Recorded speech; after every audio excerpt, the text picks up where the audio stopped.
নির্দিষ্ট সময় শেষ, অবশেষে ঘোষণার মতন ফুটপাত দখলমুক্ত করতে বালুরঘাটে অভিযানে নামল প্রশাসন।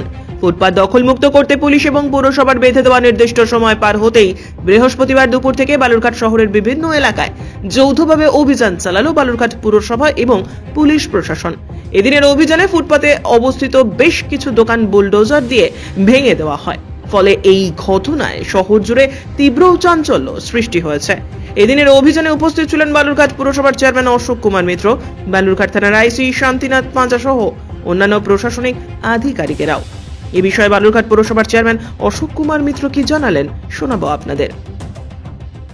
আপনারা দেখতেই পাচ্ছেন যে আমাদের মুখ্যমন্ত্রী মাননীয় মমতা ব্যানার্জি মানবিক মুখ্যমন্ত্রী, তিনি পরিষ্কারই বলে দিয়েছেন যে যেখানে দোকান করছেন এবং ফুটপাত দখল করে যদি কেউ ব্যবসা করে থাকেন তাদের জন্য বিকল্প ব্যবস্থার চিন্তা ভাবনা জেলা প্রশাসনগতভাবে আমরা করছি।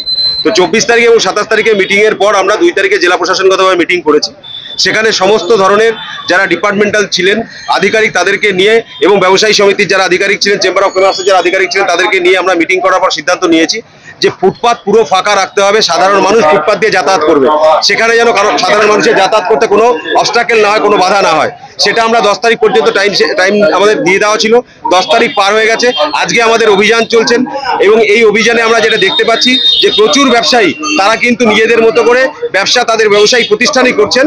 কয়েকটা ক্ষেত্রে আমরা দেখতে পাচ্ছি কিছু কিছু ব্যবসায়ী যারা তাদের এক্সটেনশনটা বাইরে রেখেছেন সেগুলোকে আমরা ভেঙে দিচ্ছি। না, সেটা দেখা যাচ্ছে যে ওনারা হয়তো কাজ করতে শুরু করেছেন, কিন্তু ঘটনা হচ্ছে কাজটা যেহেতু শুরু করেছেন তাদেরকে আজকে 4টা অবধি তাদেরকে টাইম দেওয়া হলো, কালকের মধ্যে তাদেরকে সেটাকে ক্লিয়ার করে দিতে হবে। এখানে তো বিষয় নেই যে এই ব্যাপারটা হচ্ছে সহযোগিতা। আমরা যেমন ওনাদেরকে সহযোগিতা করব, ওনারাও আমাদেরকে সহযোগিতা করবে, তবেই সাধারণ মানুষের সুবিধা হবে। Bureau report, news today.